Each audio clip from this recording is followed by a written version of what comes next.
Okay, Wow. perfect. Wow, that's pretty good. Yeah, that's really That's a large awesome. group. awesome. And we're also live on, we're going to be live on Facebook now. Oh, Oh. Wow. Yeah. Yeah. I didn't know that. Yeah, so we would have that as That's well. exciting. I know, right? Yes. Yeah. Exactly. So the screen that you see is the larger one, right? Right now? Yeah. right. Perfect. Okay. Then I will go I ahead. want to minimize this. Could I minimize hide thumbnail video?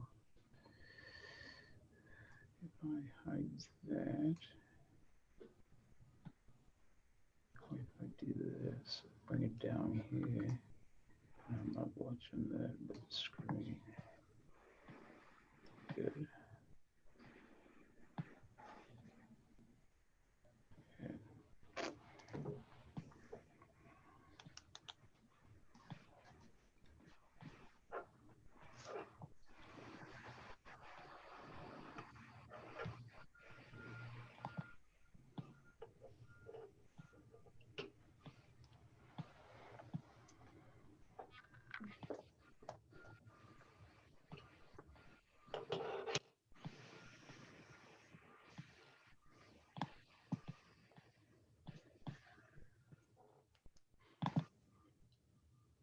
Okay, now we should see people joining.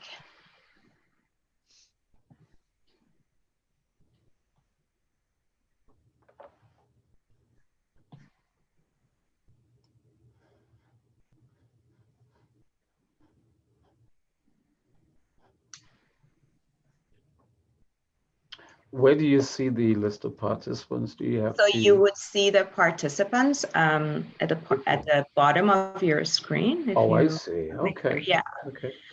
Okay. Yeah. Good afternoon, everyone. Thanks for joining us. Yeah, we'll give it 1 or 2 minutes for everyone to be able to sign in, and then we will get us started.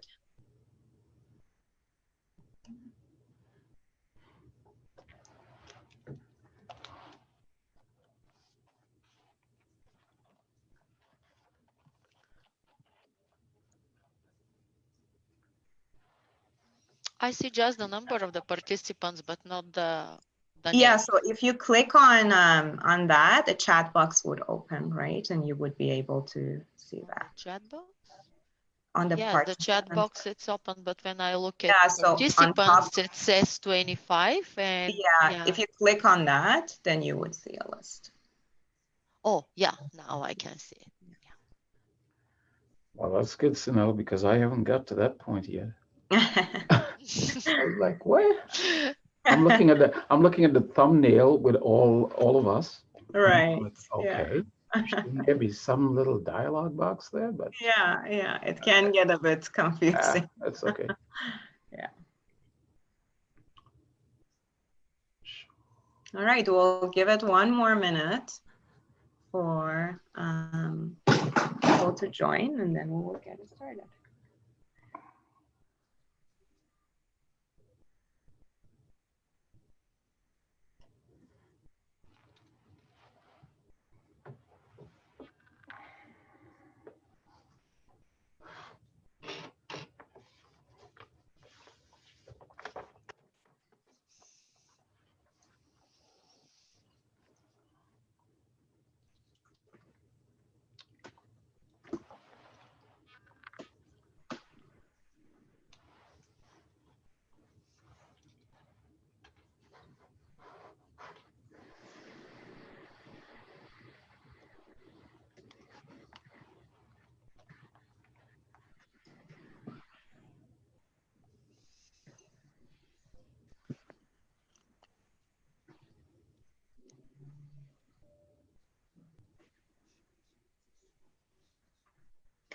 All right, good afternoon, everyone. Welcome to another roundtable, which is a collaboration between Centre for Race and Culture and Calgary Catholic Immigration Society. And the title of today's roundtable as you know, is exploring the impacts of pandemic on immigrants. And this will be a conversation with Ricardo Morales, Director of Community Development and Integration Services and Southern Alberta Rural Initiatives, Dr. Sinella Yurkova, Diversity Services Coordinator at Calgary Catholic Immigration Society, and Dr. Jing Julio, researcher and journalist, who would be also moderating the session.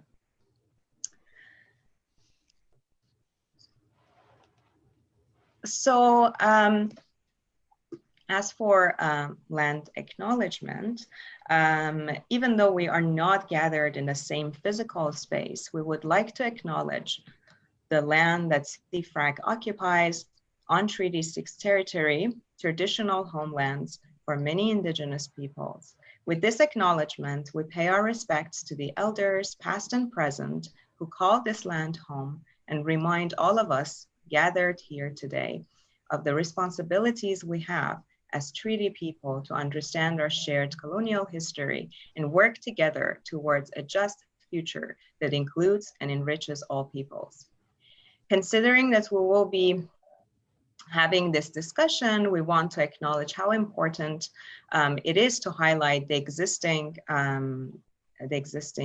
issues for the Indigenous peoples in Alberta as well, at the time of the pandemic specifically. And if you're interested to learn more about this subject, we also recommend an article called Breathe Together, Co-Conspirators for the Colonial Futures, where you would see a new discussion on this issue. So a little bit about Centre for Race and Culture.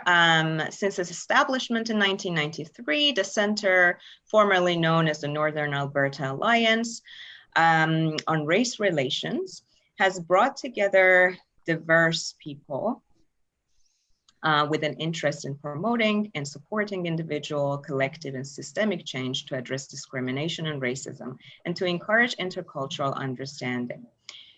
Taking an intersectional approach, our expertise spans workplace development, community building, research, and education.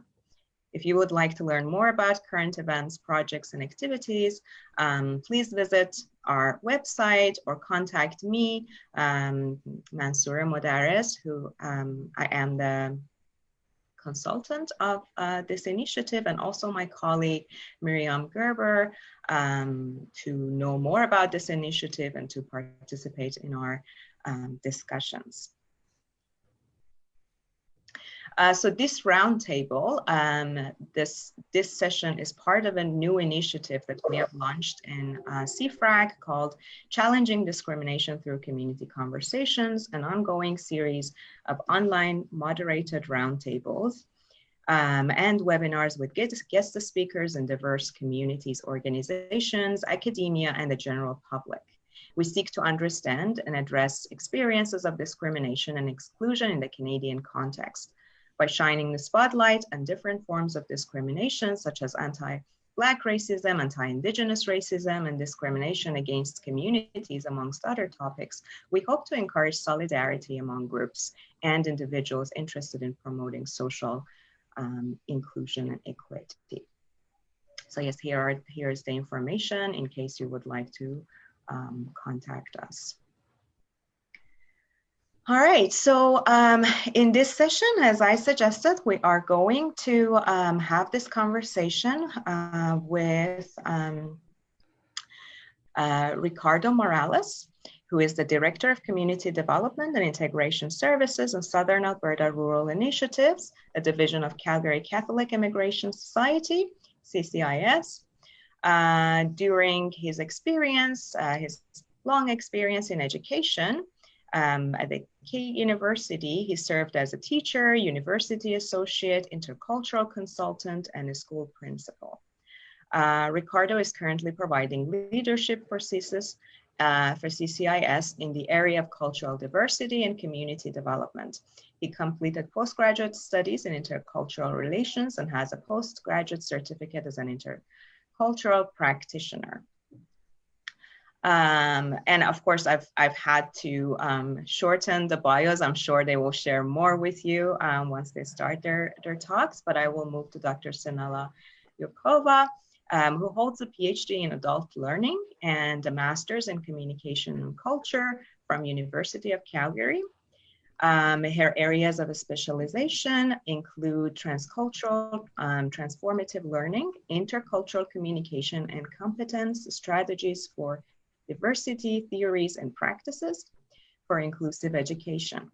Sinala has published in academic journals and presented numerous sessions about cultural competency, ethnic diversity, and integration, and has participated in international academic conferences. And the third presenter and the moderator of the session is Jingzhu Zhou Liu, who earned her doctorate in adult learning at the University of Calgary. Her research interests include racialized immigrants, transition to work and workplace learning, intersectionality theory, institutional ethnography, international students, and comparative and international education. She's recently published peer-reviewed journal articles, and she also works with the Calgary Catholic Immigration Society. So, okay, without further ado, I would like to hand it over to Joe, but before we do that, I would like to share with you sort of an anonymous poll that we share with our participants in order to gain some anonymous data, demographic data of our participants, which would help us in developing our work at the center. So if you could take 1 minute and answer these few questions, that would be really helpful to us to plan accordingly for our future events. And again, this is anonymous, and of course you have the option not to answer each question. So we'll give it 1 minute.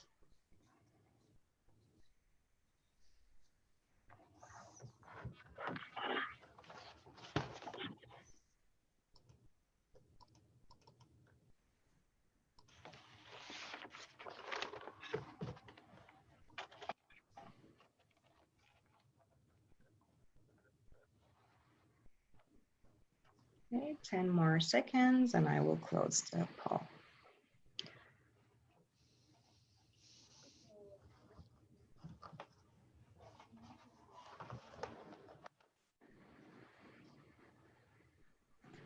All right, thanks so much for this.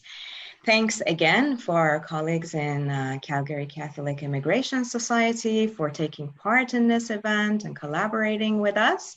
And I am now handing the screen basically over to Joe for the discussion to get started. Thank you. So before, thanks for having us. So before we start, I would like to give you a brief disclaimer. So what we're illustrating and sharing and focusing on today is based on our personal theoretical-based research, as well as our observation and our personal stories. Some people might have experienced differently, and it doesn't mean that Canadians from other culture backgrounds would have not experienced the same as well. So I'm going to share my screen right now.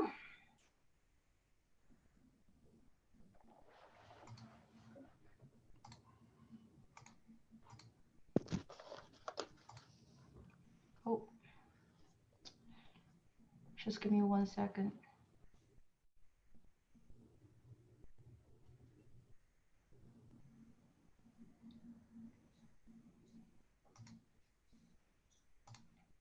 It happens again.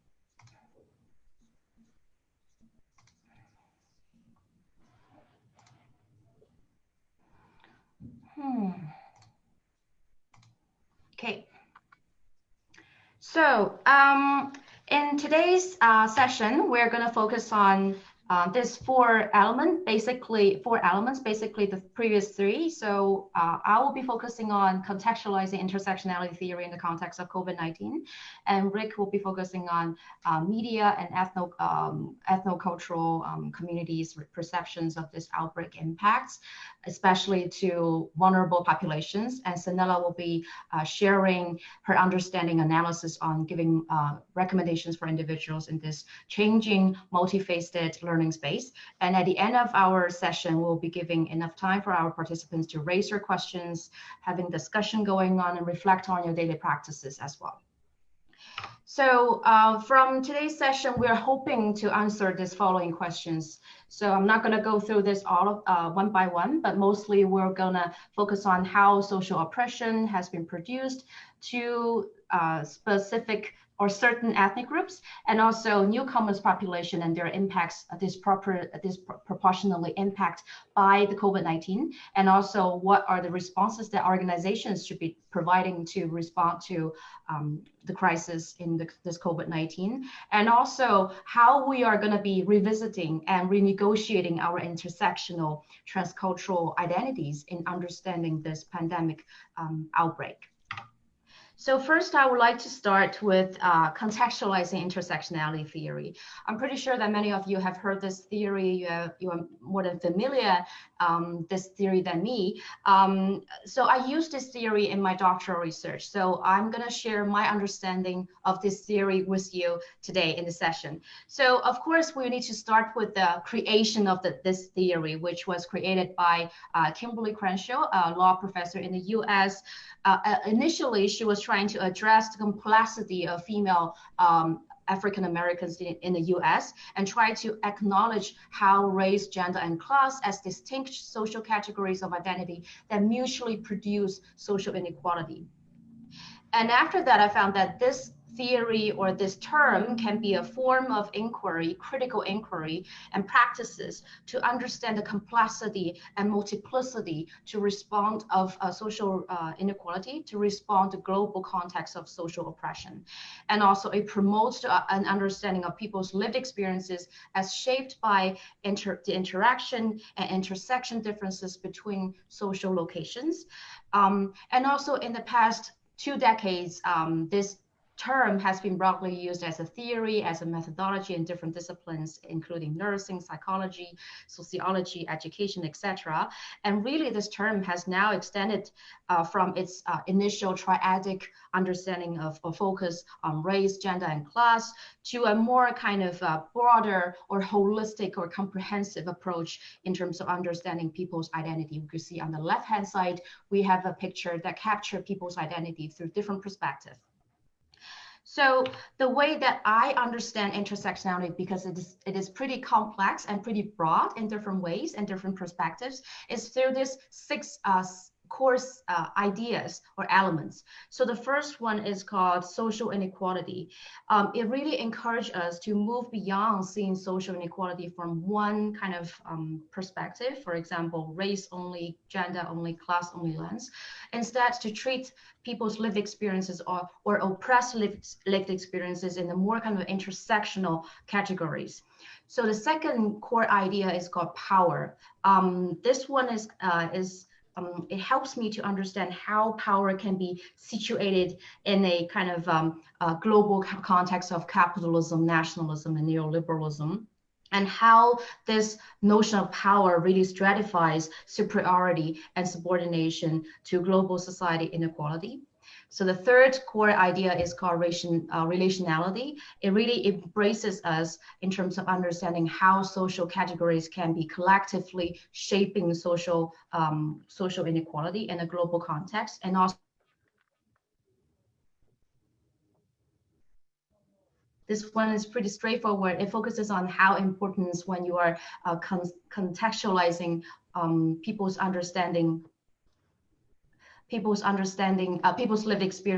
lived experiences. You need to understand not only from a one kind of context perspective, but more kind of perspective from his or her historical, political, cultural, and economic context. The fifth one is called complexity. This one really connects the previous 4 elements well and introduce a complexity understanding of how people's intersectional identity can be shaping through this global complexity and multiplicity social inequality. So the 6th one is called social injustice. It's the contentious core idea of intersectionality. And also it really helped us to take actions to become a participatory participants and taking actions to direct people to foster more inclusive social environment or social community for all. So when I try to capture these 6 core ideas, I found that power is the key to understand inequality or social inequality in the context of COVID-19. So I capture power relations into these 4 dimensions. So the first one is individual dimension. It really focuses on interpersonal and inner relationships that are embedded in social categories within different ethnic groups and communities. Social dimension is the response to how these external social relations will respond to the internal relations. Institutional dimensions has 2 layers. So first is how governmental operations and policies, they are helping out and trying to take social responsibilities to solve the problem of social inequality. At the same time, it reproduces social inequality at the local level. So the structural dimension is how this previous 3 dimensions, they are kind of working together and configures gaps in understanding differentiations and produce or entrenches social attitudes towards certain ethnic groups.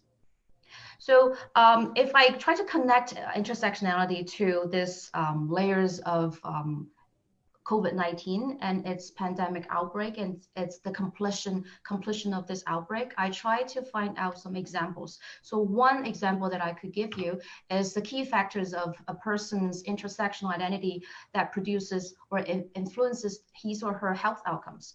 So we could see that there's a person who is trying to push a ball up to the ramp. We could see that the ramp may steeper or shorter by the numbers of key conditions that this person may have.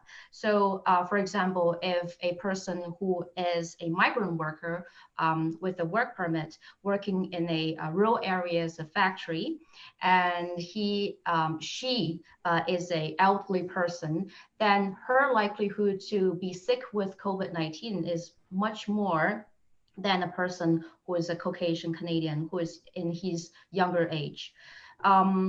And next, I would like to give you some studies that have been done in different countries. So first, it's a study that has been done in the UK. It's called Office for National Statistics. So they collected data from March the 2nd to April the 10th, focusing on the risk of COVID-19 related to death by ethnic group. So we could see from the males and females group, Black ethnic individuals, they are twice more likely to die from COVID-19 compared to white ethnicity. Secondly, we could see that Bangladesh and Pakistani ethnic groups, individuals, they are twice more likely to die from COVID-19 compared to white ethnicity as well.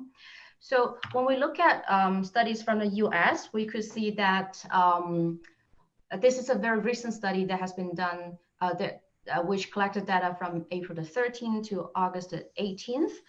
We could see that Black Americans, they are the top ethnic groups to die from COVID-19 compared to white ethnicity in the US. And also we could see that Indigenous Americans, they are almost 2.5 likely to die from COVID-19 as well. So when we break down to age group, we could see that Black racial groups, they are 3.6 more likely to die from COVID-19 compared to Asian ethnic groups, and Indigenous racial groups as well. They are having a 3.4 more likelihood to die from COVID-19. So when we look at Canadian studies, we know that not much studies have been done focusing on ethnic or race specific data collection. But here I found something that was done from Ontario. So this study really focuses on how the most ethno-culturally diverse neighborhoods in Ontario, they are having more cases compared to the list diverse neighborhoods in Ontario. And also the rate of COVID-19 infections in most diverse neighborhoods was three times higher than the rate in the least diverse neighborhoods. And also we could know that people living in most diverse neighborhoods were also more likely to experience severe outcomes such as hospitalization, ICU admissions, and deaths than people living in the least diverse neighborhoods. So in the past 6 months or more, we found that COVID-19 has really transferred itself from a virus to a production of social oppression. So here I would like to give you a personal story of mine. We know that Asian female groups, they are one of the most kind of dominant target social racial groups, which has been experiencing racial discrimination in the past 6 months after the pandemic outbreak. So here's the story of mine. So I started to wear a mask in the very early stage. I would say in early February, I started to wear a mask because my parents, they wanted me to wear the mask. They said in this way I could protect virus from coming into my body. I could tell the moment that when I put the mask on, people would react differently. They will interact with me differently. They will even behave differently compared to me without a mask on. So one day when I went to a grocery store, there was a lady who was being kind to me. She said to me that, oh, if you're sick, maybe you should be staying at home and then ask your friends or family to get grocery from you. I was a bit frustrating, and I was also feeling a bit confusing in terms of my cultural practice of putting a mask on. So in many Asian countries, when you put a mask on, that means that, of course, you're trying to protect others from spreading virus from you to others. At the same time, most importantly, you are protecting self from getting virus from others. But here, or in many Western countries, at the very beginning, at the early stage of the outbreak, if you're putting a mask on, that means you're sick. Especially if you are having an Asian-looking female, then people will assume that you are having COVID. So instead of being misunderstood by others, I try to put a very simple sentence on every mask that I put at a very early stage when I went out. So I put a sentence that I'm not sick, just for self-protection. So this kind of readjustment of my cultural practice really helped me to readapt myself to this Western cultural context. So people, they started to smiling at me. Some people will even come over and said that it's all right. Just do the ways that you feel comfortable with. There is no misunderstanding right there. So this is a learning process in terms of me integrating to a Western context and cultural context, and how I learn as an Asian female in this COVID-19 pandemic outbreak. So I think I'm going to pause it here. I will give the floor to Rick, and he will be focusing on how media and ethno-cultural communities, they are responding to this COVID-19 outbreak, and how especially immigrant service organizations, they are helping out to vulnerable individuals and community. Over to you, Rick. Hey, thank you, Dr. Joe, and good afternoon, everyone. First of all, it is my pleasure to share in this series hosted by the Center for Race and Culture, and to provide a social commentary on some of the reported incidents of overt and coverted acts of racism targeted to specific ethnic groups stemming from this pandemic. Now, I know that since the pandemic in the last couple of months, we've had different outbreaks of racism, or race pandemic, as I like to say. But what I'd like to focus on is seeing how COVID-19, not unlike other pandemics in the sense that it has given rise to a global health and economic crisis, it has also brought this whole notion of race and targeted groups to the forefront. This begs the question, but before I get to the question, I came across a quote on social media which stated, "We all in the same storm, but we not all in the same boat." But I really question that statement in some ways, and I really take take sort of an inkling to some of the comments coming through in the earlier stages of the pandemic from the media saying that we're all in this together. I really wonder, are we truly in this together, equally experiencing the same fears, uncertainties, hopes, or dreams? Or is the impact of COVID-19 eliciting increased acts of racism and discrimination? Slide 14, please. Next slide. Next slide, please. If we take a look at some of the headlines, we are often bombarded with headlines from south of us.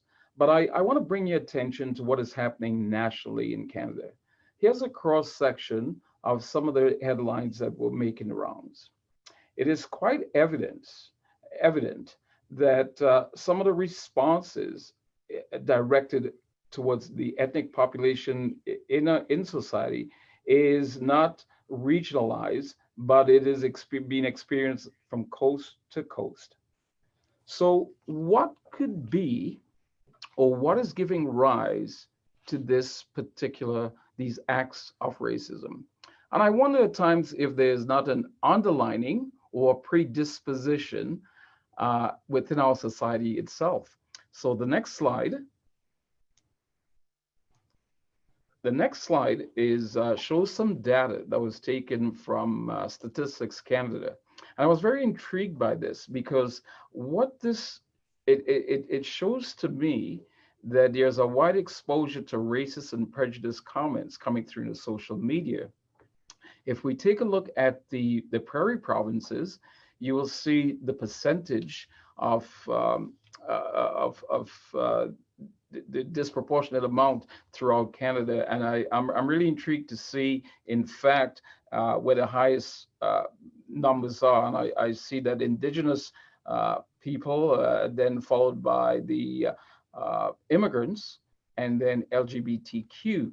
So again, we're seeing that, and I asked the question: is there some predisposition in our culture that is giving rise to some of these overt and coverted attitudes and behaviors around race and targeted groups? Next slide, please. In this particular slide, what I notice here again is that oftentimes we defer to racism as a phenomena that tends to be propagated more in the media, in the American media. But I want to turn the lens back to the Canadian context. And I noticed that while we could make comments about leaders from the United States, I see some of our political leaders, again in the press, propagating a certain belief. And it is not unlike us to think that we are that different. The poll by the COVID communication groups really points out again, some of the treatment that was happening during this particular pandemic. And I am so intrigued by the fact that what is giving rise to people in a pandemic situation that would cause them to act this way. And I wonder if there's not an inherent fear, if there's not, if people become more vulnerable during this time, and then there's a greater tendency then to lay blame or to give it some tangible, defined object to identify the cause for the pandemic. Next slide, please. So again, I come back to where is this all situated? And you know, it's a big question to try to grapple with as to where does racist attitudes or prejudice or discriminatory type of behaviors and attitudes stem from. And this is very intriguing to me that when I look at this in the prairies, in particular, most likely to hear racist, prejudiced comments about Indigenous peoples from friends and family members, while Quebecers hear most negative comments about Muslims. And then again, if we look at the prairie percentage, you can see how this is disaggregated.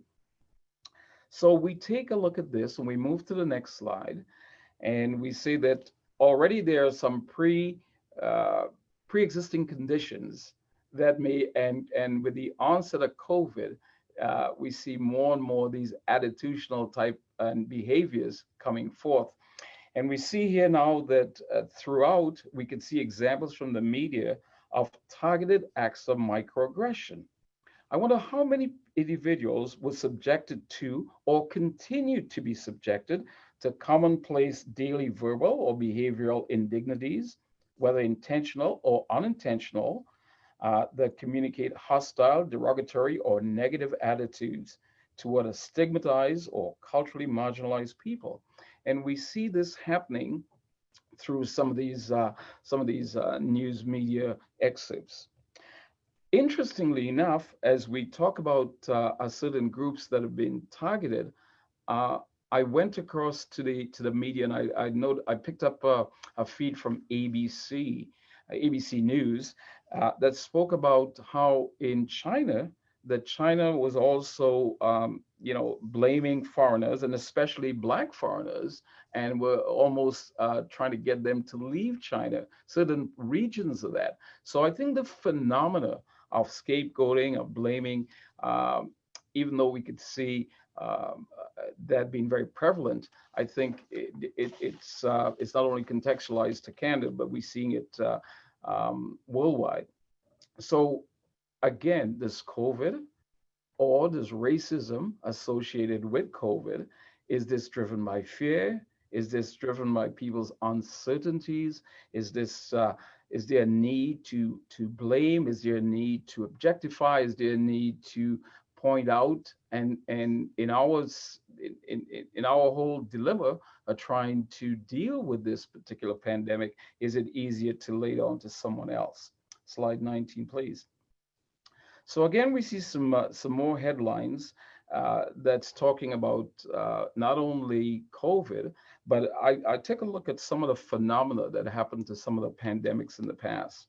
And what I notice here that some of the outbreaks were racialized, as reported by Robert Keel, professor in the Environmental Studies Department at York University, when he talked about the impact of SARS on the city of Toronto in 2003. During that outbreak, there was public, fearful, again, targeted against Asians.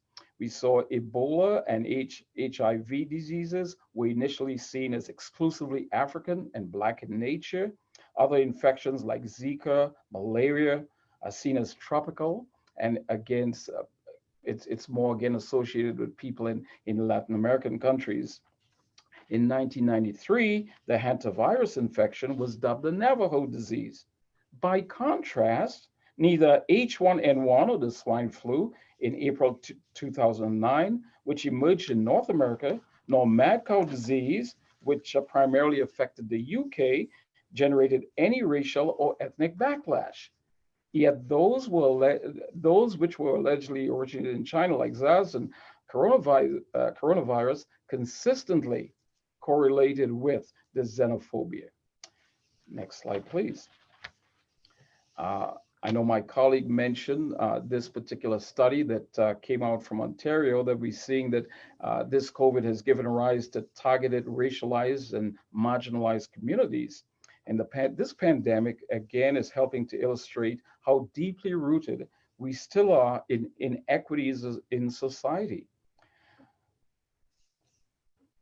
We see that in countries where there's great stratification of people and disparities on the basis of race, economics, social, and cultural engagement in society, we see, in fact, how our pandemic impacts these marginalized groups differently.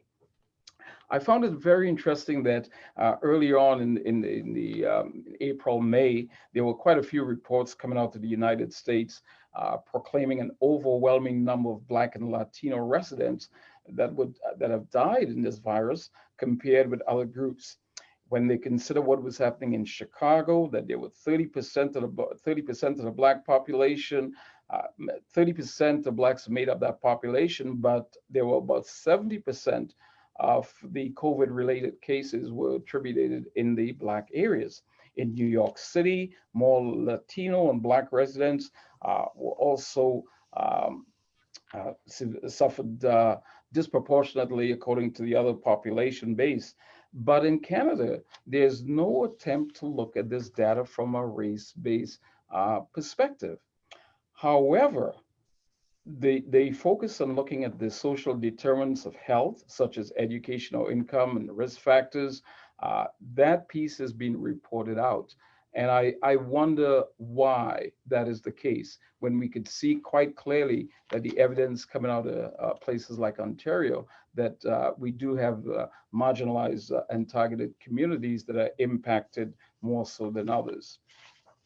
So I want to bring this back now closer to home. And I'll go to the next slide. And I'll take a look at a case of what happened in Southern Alberta. Back in April, our organization, CCIS, was called in to partner with different community organizations, EMGA, and we had Action Dignity, and we were called in by Alberta Health Services to intervene and to provide some needs assessment to find out how we could provide assistance to the workers at this meat packing plant. But what came about from this was pretty interesting. Let's go to the next slide, please. We see what was revealed during this period of time illustrated greater social and economic disparities of how disadvantaged ethnic population exists in society, revealing more of their vulnerabilities and susceptibilities to unwarranted attacks and they became targets of derision. Cargill is one of these meat processing plants in Southern Alberta, and they employed about 2,300 people, with a fair number of them living in the communities of High River and Okotoks, and again, a proportion of this population residing also in Calgary. These workers are made up mainly of from different immigrant groups where English is a second language. And a number of these workers utilize carpooling as a means of transportation. They also live in households with multiple families.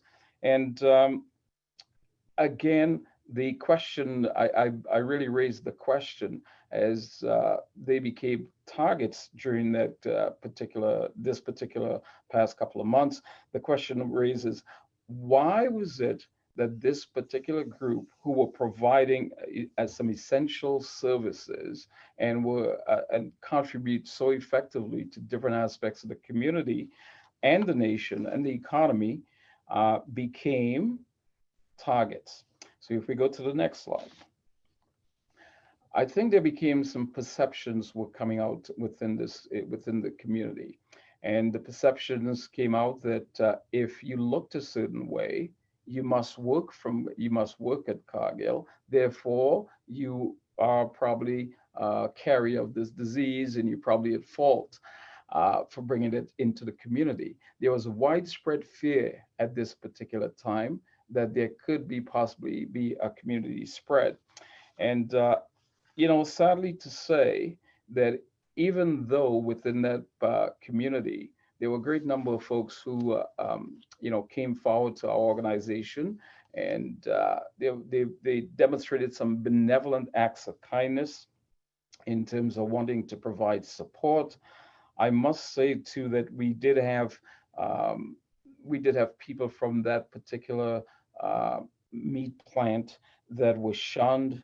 They were blamed. Some were said to go back home. Some were denied access into grocery stores. Some were denied access at banks and different institutions.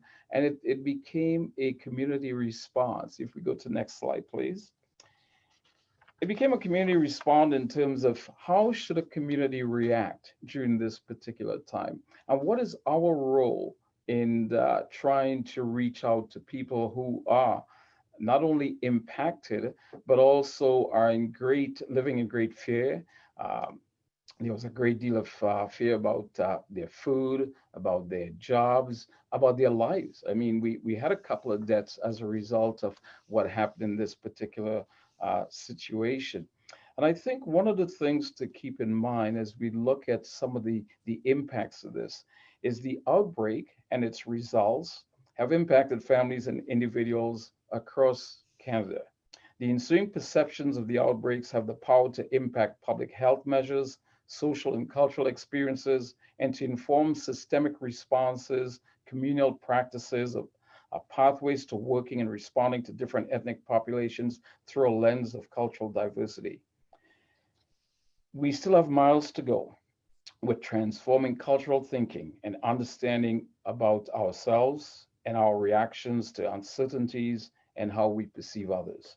Without advocacy, education, understanding, and proactive measures, the impact of COVID-19 will continue to claim victims and compile statistics, challenge health and economic sectors, all the while the undercurrent of racism and undue blaming goes unchecked, fostering more of us and them instead of a compassionate and more humanly we. Next slide, please. I would like to say at this particular time, when we take a look at what's happening during COVID, we see that we need to speak up to all oppression because there is a connection and we know that they intersect at different points. At this point in time, I'd like to pass this over now to my colleague, Dr. Jacobo. Thank you, Rick. Do you hear me? Yes. Okay. So first, I would like to thank you, the Center for Race and Culture, for having us, for inviting us, and for taking this wonderful initiative for community education and spreading our experience, observations, and research.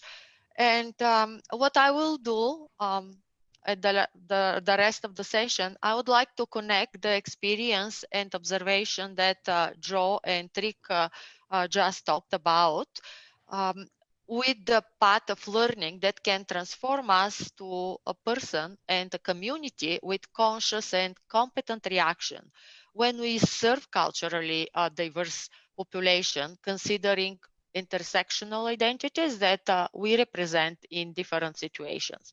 So these slides visualize and present to you the transcultural path of learning, which is dynamic and holistic process through which an individual develops cognitive, social, and emotional and affective qualities. And in this journey, individuals influenced by internal and external factors that in this situation, let's consider COVID as such external factor, challenge and change the perspective, the frames of reference to more inclusive. So through inquiry, framing, positionality, dialogue, and reflection. And the process is not straightforward, linear, and smooth, but it's complex and might be challenging with struggles and power dispositions, with stabilizing, destabilizing effects. But empowered with transcultural competence, the person can act as an advocate, a mentor, an educator, and a leader to promote and foster inclusion in organization and a societal level. So how these concepts relate to the situation that we experience now, identifying the coronavirus as an external factor for transformative learning, or if we define COVID as a crisis. However, crisis is not something that paralyzes us in our reaction, rather stimulates to find the ways to move forward and opportunity to learn, a moment of time to take different path to transform from this disorienting dilemma. Next slide, please, Joe. So as actors in these pandemic circumstances, we develop, as I mentioned, cognitive, emotional, and social quality. The deficiency in each component might affect our reaction and action in this new context. For example, we hear that we are all in danger to contract the virus, but not equally exposed to this situation. And when we provide service, we must be knowledgeable about different needs and the interpretation of the situation by those who have different experience or lives and dealing with extreme situations and disasters, knowledge about different values that different groups have, and also the traditions that may impact the reaction of these groups in certain situations in different way.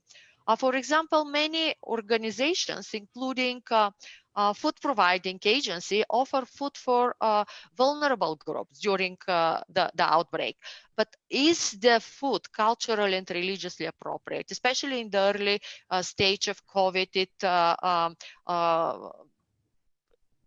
The situation, the time was around some Muslim religious celebration. So I have heard comments like, we help them and these groups are complaining that they don't like the food and they are so picky. We have heard many times that African community has been most severely affected by COVID. One reason is that they are low income and suffer of poverty and unemployment, but there are other reasons as well. Language knowledge, the level of education of the members of this society, the previous trauma that they experience as refugee, living in refugee camps in their own country, in other country, the isolation in own community, and also the isolation in Canadian culture.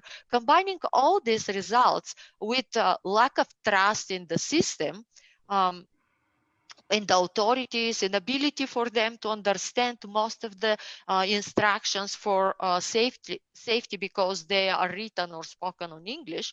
So knowing these specific cultural preferences in living traditions and family, economic situations, about specific groups, religious values, is this cognitive knowledge that I talk about, that we have to consider serving different cultures. As educators and service providers, if we are not enough informed and knowledgeable about the culturally specific needs of our client, but just assuming the path to stereotype, exclusion, and discrimination, it's very short. Emotional aspect of learning is significantly important in such situation. We should be able to express our sympathy, empathy, kindness, and humility. I have heard comments from more pragmatically oriented people or service providers communicating from a very direct style. There is a work to be done and we are focused to provide immediate help for these people who have need. We do not have time to express our feelings now or emotional support.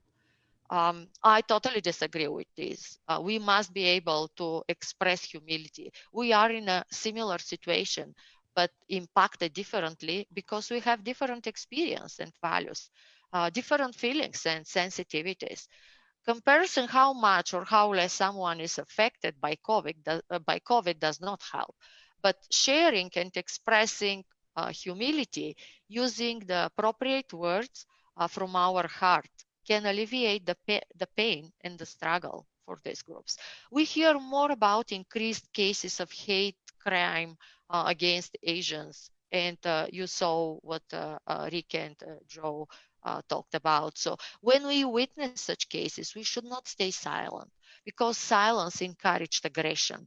We have to speak up and educate and support emotionally the victims. I'm asking you, how many of you know how the salad and meat for your lunch know where it comes from, how it comes to your table, the process of the production, the condition that temporary foreign workers work to have your meal delivered. Instead of changing working and living conditions for temporary foreign workers, the society developed negative attitude toward them because they spread out the virus. And we have these examples at Cargill, in some agricultural farming in eastern part of Canada. How can be explained the recent outbreak in 2 meat plants near Calgary just recently, a few days ago? We already have the outbreak in Brooks in High River. So is it this employer's negligence or lack of sensitivity and support and care for their employees, or to be more direct, or using this, using cheap works without care much who deliver this work? The third part is the social aspect of learning. We are not only alone together, we are together alone, if I can paraphrase this, meaning that we are still belong to the community and the neighborhood we live in, the organization that we work for, our family, even nearby or far abroad. How do we interact under this physical isolation? and all the restrictions that we experience. Since March, our lives moved online and virtual. Online classes, homeschooling, remote work, online art performances, yoga, fitness, you'll name it all. We use most of our time with our devices to rethink the kinds of community and services we can create through this. We apply our most human instincts to our devices, let's say, that became a powerful COVID-19 legacy.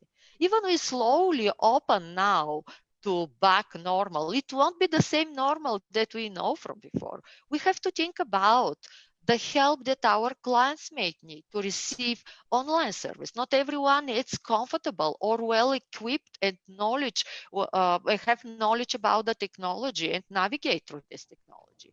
We are dealing with the consequences of the pandemic in our lives.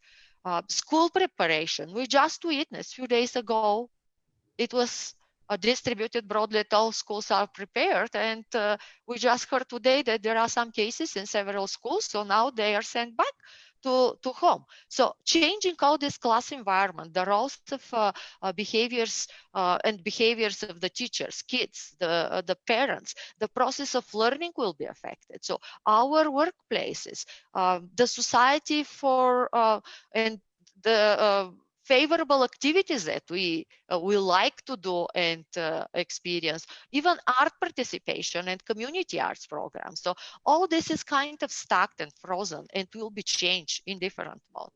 So referring to motivation for transcultural learning in the recent situation, it is rather how the COVID-19 served as disorienting dilemma and an external factor that invaded our life broadly and the society, and definitely we can see how it transforms us. Next slide, please, Joe. So let me talk now a bit about these different stages of transformative learning that we move through while we live and learn in transcultural environment where we cannot separate local from global. You see every day, you hear from media information and updates from all over the world, how different countries deal with the same situation. The numbers of death, the new cases, unemployment level, financial indexes, emergency funds, and so on and so on. So we are transnationally wired, even in physical distance time, and with the border restrictions to not cross, let's say, US borders or traveling across provinces. So what does inquiry mean at the COVID state of emergency? It means to stay informed about the situation, knowing our limits in a pandemic, speaking honestly about what we know and what we don't know, keep balance of information, and don't overwhelm with all negative news and conspiracy theories, for example, that were broadly distributed in all these social media platforms. For example, the conversation about vaccine will be good or helpful or will affect other disease later, or it will be required for everybody, or so on. All these questions that bother us. So no one actually knows what will be. But different opinion, theories, rumors are spread broadly, and we have to make conscious decision what will be good for us, for our family, for the clients that we work with and support. So let's explore also different angles of all these venues of information that we are bombarded, and dedicate more time to expand our own knowledge that will help us to stay safe and to provide better and safer services for others. The stage of framing. This is about taking different perspective and look through different lenses. One solution is not good for all. When you read news, consider the source, whom we can trust more, how the sense of trust has been changed. Statistics Canada recently presented a survey about the level of trust in media, government institutions, and health authorities. And for Canadian born and for new immigrants, the level of trust is pretty much equal.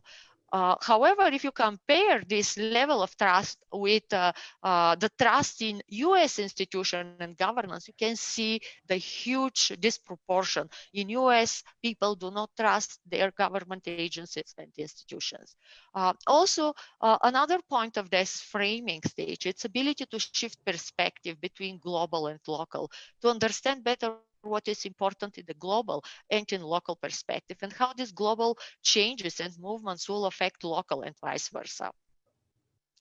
Positionality, it's where you are in terms of power in relations to other. We witness the change of power and respect based on professional positionality. For example, before COVID, the highest power and respect was toward Army Force and police as peacekeepers and protecting us.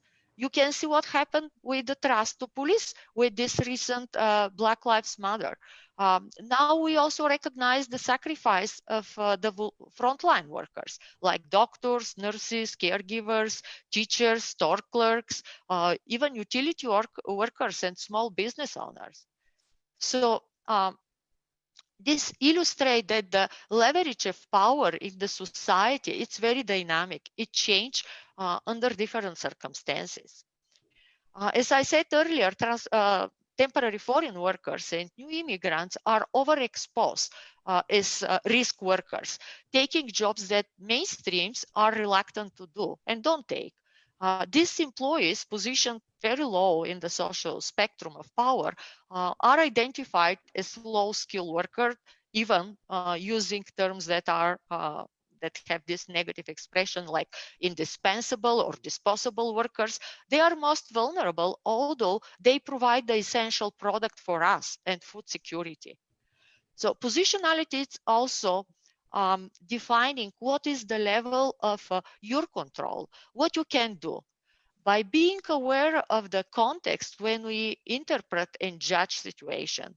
I'll give you another example, the covered faces. Covering faces for religious purposes. You have heard and listened a lot, all these the discussions of highly opposing religious symbols in Quebec or in many European countries. And recent recommendation for covering faces with masks for safety reasons. We heard this joke that before we fined because of covering face on public space, and now we're fined for not covering face on public space. Have you heard recently any discussions against covering face for religious purposes? But you see on each building and store that you must cover your face, otherwise you are not allowed to enter. This illustrates how the same act has different interpretation depending on the context and the situations. Dialogue is a really important part of developing our transcultural transformative competence. In transcultural concept, dialogue is a path for cognition. It is a medium for transformative learning. The role of dialogue on the boundaries between different culture, between past and our new experience. It's also about communication with respect and empathy, trying to position yourself in other shoes and reposition yourself, refraining your action and work. Reflection is about our capacity to learn from introspection and from the current situation, ability to observe as agent of change. How did you change and how flexible you are to change in the new situation? How comfortable you are in the new situation. We are fortunate to live in a safe place, rich with resources and social support, which create higher level of comfort, let's say, but also it slows down our flexibility to switch to a crisis mode, to respond fast and adequately to a certain situation, which may result as a first reaction to blame someone else who is guilty for moving you out of this comfort zone and looking this other as a victim. And we do this very often without having the legitimate information that could explain certain reaction. It is easy to dichotomize and stereotype and judge from our cultural lenses if we forget to reposition ourselves in other situations and other shoes. I also would like to focus your attention on two additional points that I think are really important to consider in this COVID and post-COVID situation. Respect to the rules. You probably know that different cultures have different ways of understanding and obeying the rules. Canada is described as originally as a rule-based country and a society with high respect to rules. What does happen now with the rules that we have lived under? It is clear that in crisis, the rules don't apply in the same way. You heard that the deadline for rent payment has been extended, reducing class sizes in schools, improving senior social housing, for example, which makes some activists to question why we need a crisis to change the situation, to change the rules or conditions that can serve better the society. How should we reflect on this? What we can learn from such situation to change the rules and improve rights? We have examples about changing the regulations for police officers, proposal for changing the status and guidelines for temporary foreign workers to fast track for their permanent residence, improving the conditions for seniors in social houses. So second point that I would like to focus your thoughts and reflection is how distance restrictions has been interpreted from mainstream Canadians and from immigrants viewpoint. When we speak about distancing and isolations, mainstream Canadian born could learn from the men and women who have started anew in a land that they do not recognize. Immigrants are experts in adjusting to the pain and the confusion that distance can generate, even when it saves lives. Immigrants already know how it feels to stay away from those that you love, unable to visit the stores, the streets because of war and conflict. Immigrants understand the agony of not being able to comfort faraway friends and family who are sick or alone or distressed. Immigrants have suffered when funerals go on without their presence. But immigrants also learn that such trials create opportunities for growth. The loneliness, the helplessness that one feels when in a strange land without family or community networks can lead to the discovery of one's own resilience and strengths. And the sadness of losing what was once familiar, a shared meal, in-person chat, and a hug, the everyday routine of the day can turn into a joy and exhilaration that comes from the challenge of starting another life, full of revitalizing rituals and original ways of thinking, of transforming. So remember this and try to find your own path for revitalization and transforming. So my point with this presentation today was to engage you in a conscious learning and reflections that will transform us to act responsibly, consciously, and with compassion.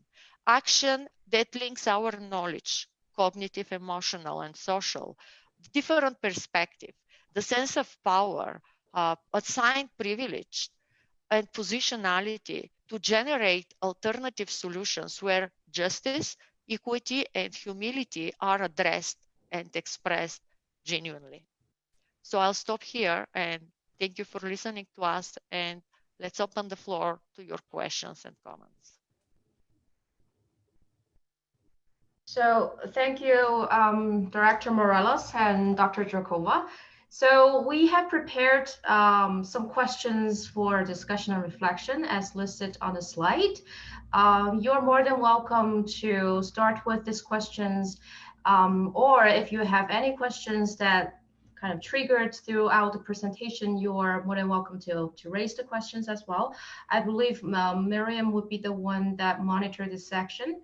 So I think I'm gonna stop sharing here. Or Miriam, maybe you could jump in, and then while I keep the slides open to the floor to audience. Yeah, thanks so much, Joe. I think it would be a good idea for the participants to also be able to see the questions. We also have one question posted by Ray, if I'm not mistaken. Okay, thank you. Yes, Joe, I just posted the question to you in the chat. Okay.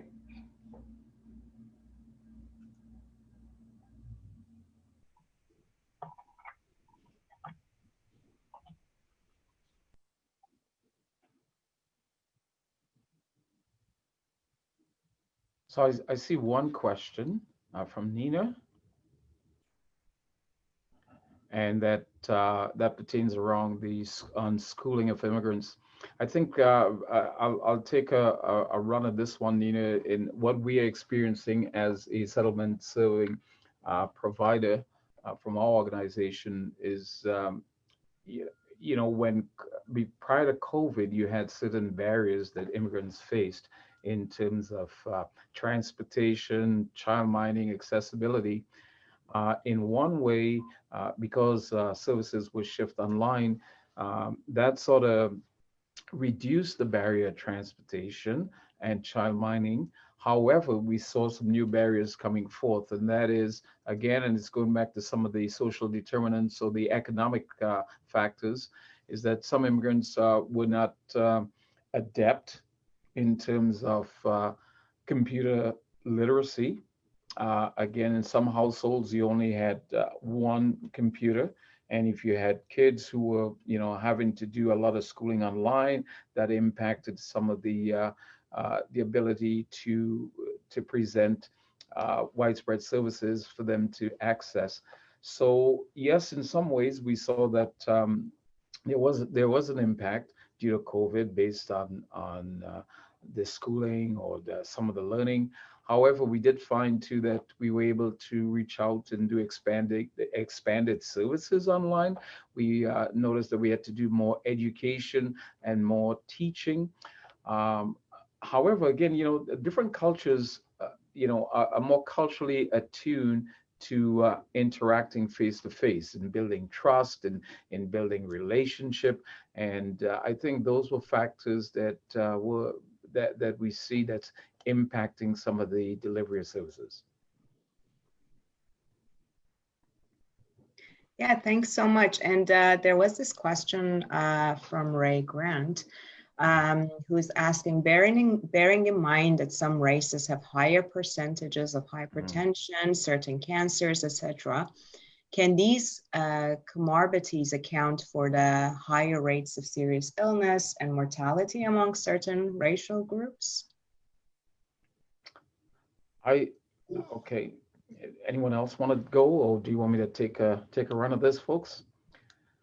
I would say that yes, while certain ethnicities do have a proclivity and a predisposition for certain conditions, I think what COVID has done is added another layer onto it. And again, if you go back to what Dr. Joe highlighted in some of the social determinants of health, we see that based on geography, based on their living conditions, based on some of these factors, I think that has also added, like I said, an additional factor that would exacerbate the existing conditions. Thank you, Rick. So one of the things that I wanted to add on to that is when people they pinpoint their situation of being sick with COVID, they will look at the one side of it instead of looking at the whole person, looking at their gender, their education background, and their immigrant status as well. So I would say that so I hope that this session will really kind of open our understanding in terms of embracing our understanding in terms of pinpointing people's lived experiences or their sickness with the COVID, and try to think from another side and try to adopt a more kind of holistic understanding in terms of understanding people's lived experiences and social oppressed lived experiences as well. I can add something also to this question, and I saw there is another one that can be connected for some practices, suggestions for some concrete initiatives for in response to increasing racism during this time. I would say the racist comments, systemic racism has been existed even before COVID. The fact that now many institutions confirm that and realize that we need to be more open-minded and more conscious in our reactions, in our comments, in our knowledge development, in order to not build challenges and barriers for people, not just for Black or people from other intersectional different identities, including LGBT and Q and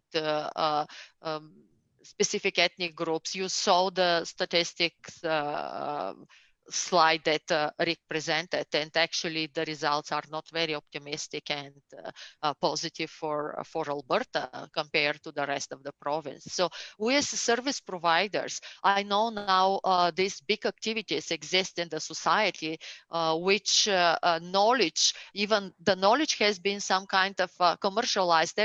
Almost everybody who have heard about anti-racism and diversity started to create workshops. But when I mentioned in my presentation, be very conscious which sessions to attend. Look at who are more credible and trustful sources of knowledge. And of course, as a service provider, you can serve as a leader and motivator to your staff, to your colleagues, to your friends, families, and everybody that you work and live with to think and to be more open-minded for the situation around us. Very often we react with our unconscious biases on autopilot. We make comments that after that we will be shamed to hear that these comments were said by us. But that's why when you make comments, when you express something, even very often these comments, this racial attitude is a result of the fear because we don't know much about this group. We don't know how this specific group has been deprived from something that we have by default, or it was assigned for us as a privilege, being white or being educated or middle class. We've never had experience how, for example, a homeless person can live, or somebody who has 2 or 3 PhDs and come here and work as a taxi driver or whoever, and many other obstacles that face every day people who are Black or Muslim or newcomers. So in this way, just all these steps of developing knowledge and sensitivity, being more cognitive and curious to understand this, more emotionally supporting these people and not keep silence, which means that you support such kind of meaning if you stay silent. Yeah, and I think to add to that, Sanela, some of the things that we do concretely as a settlement service in the rural areas, when we approach working in those particular rural contexts, first of all, we have a philosophy that the community is our client.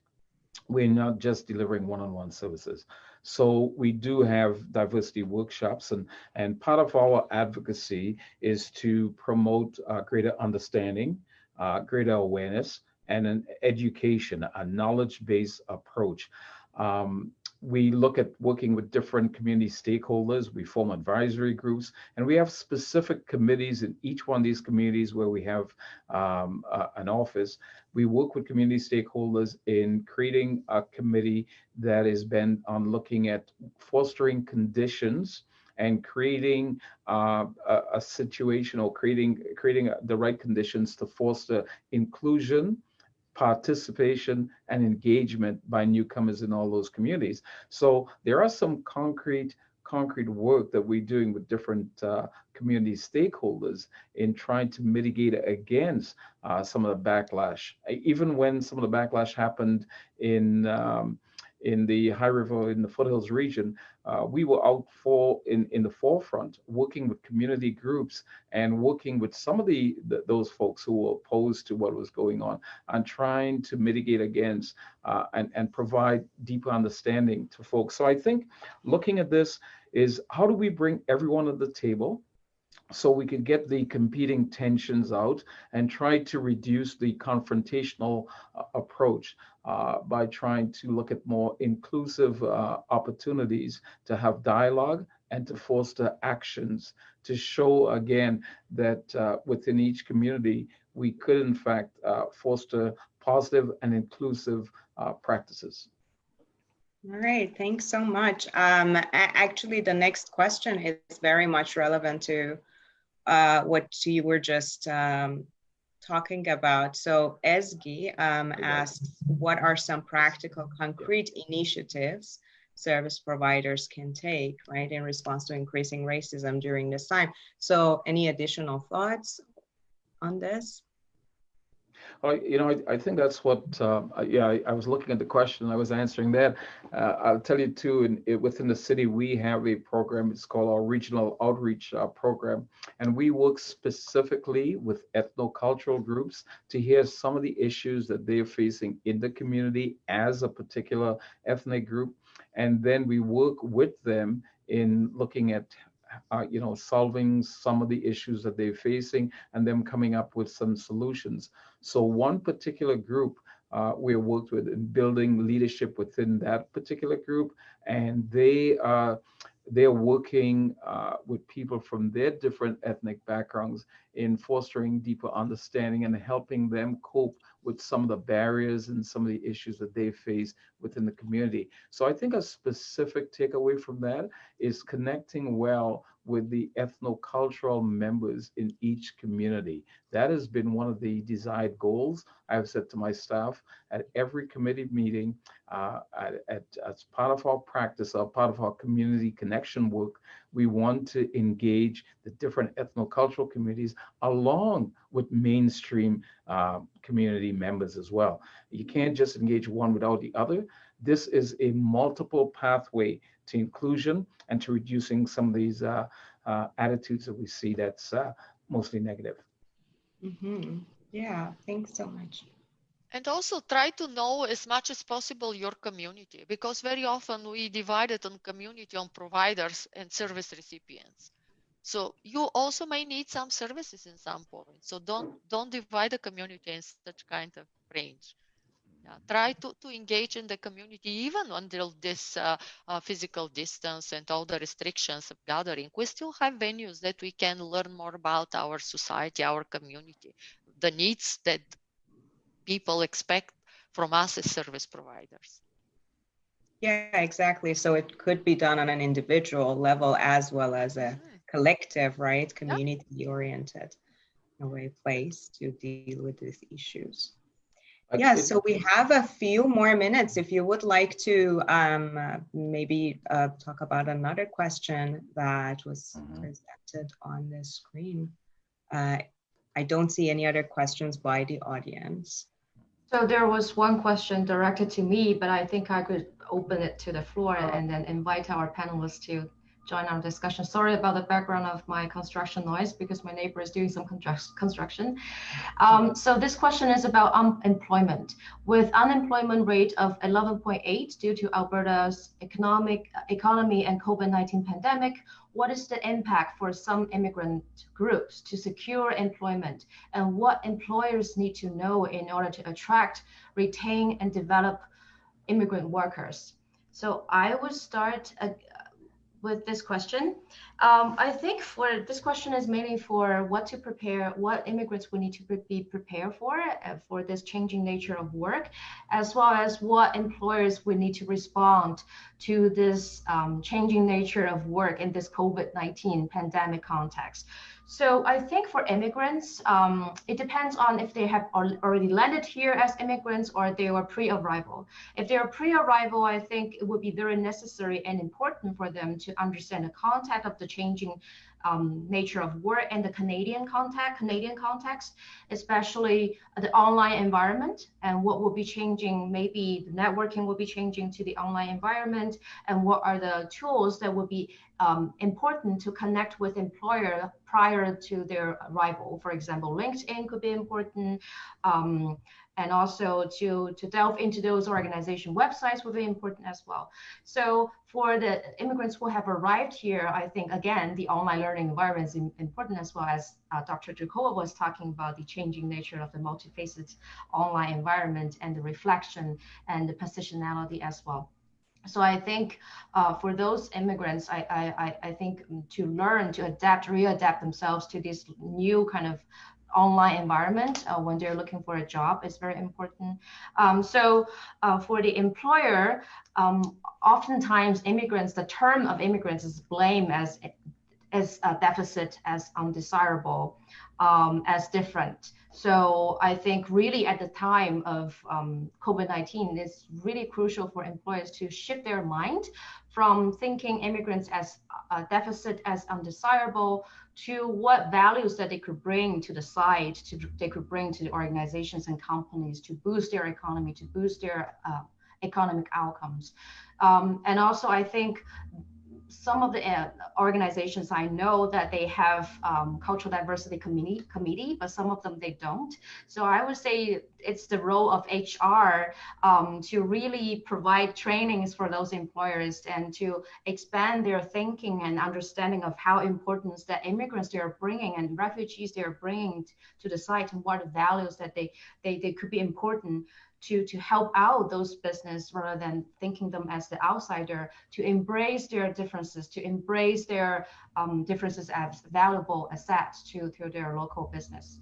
So that's my understanding of this question. Yeah. So Dr. Joe, let me add two pieces to this piece. So first of all, I want to talk about when people use the term immigrants, what does it connotate? See, I think sometimes when we talk in this kind of atmosphere, in this type of event, in some of these spectrums, and sometime in mainstream, when people talk about immigrants, there's a visual picture that comes to mind. Because I'll say for some immigrants, these are some of the issues, and for others, that's not the case. So if I take a look at some of the in the workplace, take a look at which immigrant groups were on the front line, doing some essential work, working in some stores, working in places like Walmart throughout this whole COVID, and look at some of the meat processing plants. So if we take a look at some ethnic groups, the impact of COVID in terms of employment wasn't so much detrimental in terms of the economics or having a job, but they were putting their lives at risk. So if we change the narrative and said, how were immigrants contributing to the economy during COVID? And we change that narrative a bit, we'll see exactly the risk that was involved by some members and some different ethnic groups. So I think, needless to say, when we disaggregate some of this, the narratives, I think it could tell some different stories. I know some of the things we're doing right now. We have a project in the community of Claresholm, and they were one of 11 communities in Canada to receive this federal project, and the only one in Canada too.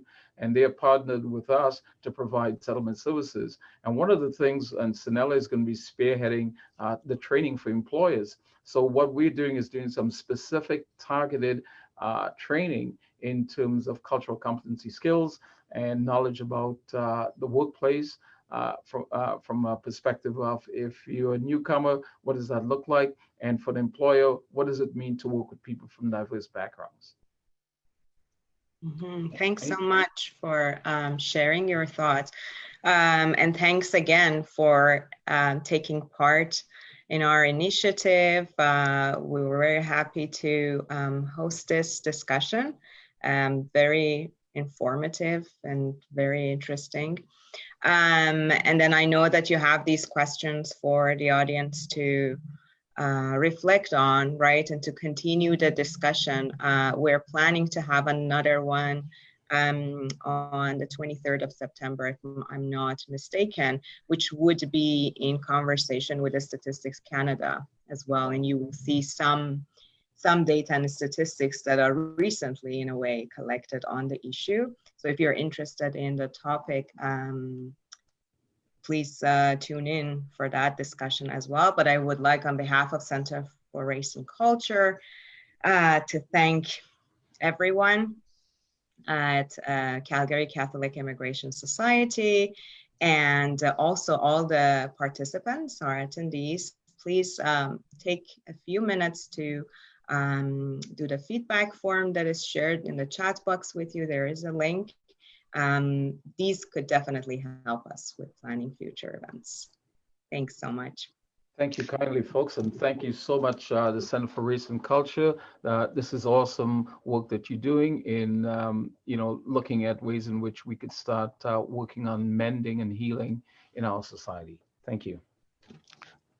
Yeah, thank you. And yeah, keep going, keep doing, because the society needs kind of leadership in spreading the education and reminding that it's under our action to develop the society that it's fair and sensitive and just for everyone. So thank you for having us. And thank you everyone who attended the session. Bye. Thanks so much. Yes. Have a great day, everyone. You too. Stay safe. Thank you. Thank you.